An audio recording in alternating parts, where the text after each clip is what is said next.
আসসালামু আলাইকুম প্রিয় দর্শক, আশা করি আপনারা সবাই ভালো আছেন আল্লাহর রহমতে। এইমাত্র পাওয়া আবহাওয়া অধিদপ্তর থেকে আজকের সবচেয়ে গুরুত্বপূর্ণ খবর। এবার ঘূর্ণিঝড় মন্থা নিয়ে ভয়াবহ দুঃসংবাদ দিল আবহাওয়া দপ্তর।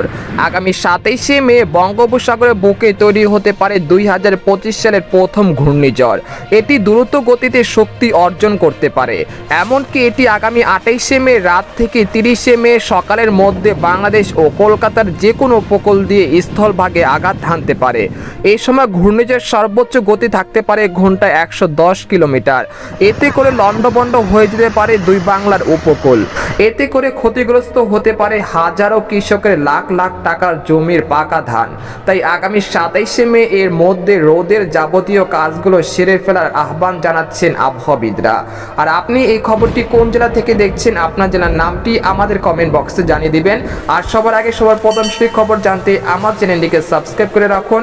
এদিকে আবহাওয়ার আরেকটি সতর্কবার্তায় বলা হয়েছে, আগামী 24 ঘন্টার মধ্যে রংপুর, ময়মনসিংহ ও সিলেট বিভাগের অনেক জায়গায়, ঢাকা ও রাজশাহী বিভাগের কিছু কিছু জায়গায় এবং খুলনা, বরিশাল ও চট্টগ্রাম বিভাগের দুই একটি জায়গায় অস্থায়ীভাবে দমকা হাওয়া সহ বিদ্যুৎ চমকানো সহ হালকা থেকে মাঝারি ধরনের বৃষ্টি বা বজ্রসহ বৃষ্টিপাত হতে পারে। সেই সাথে রংপুর, ময়মনসিংহ ও সিলেট বিভাগের কোথাও কোথাও মাঝারি ধরনের ভারী থেকে ভারী বর্ষণ হতে পারে। এই সময় সারা দেশে দিন এবং রাতের তাপমাত্রা সামান্য বৃদ্ধি পেতে পারে। এই সময় তাপপ্রবাহ বয়ে যেতে পারে মাদারীপুর, পাবনা, খুলনা, যশোর, চুয়াডাঙ্গা, কুষ্টিয়া এবং সাতক্ষীরা জেলার সময়ের উপর দিয়ে মৃদু থেকে মাঝারি ধরনের তাপপ্রবাহ বয়ে যেতে পারে। তাই অবশ্যই সতর্কতার সাথে থাকুন। তো আজকের খবর এখানে শেষ। সবাই ভালো থাকুন, সুস্থ থাকুন, আল্লাহ হাফিজ।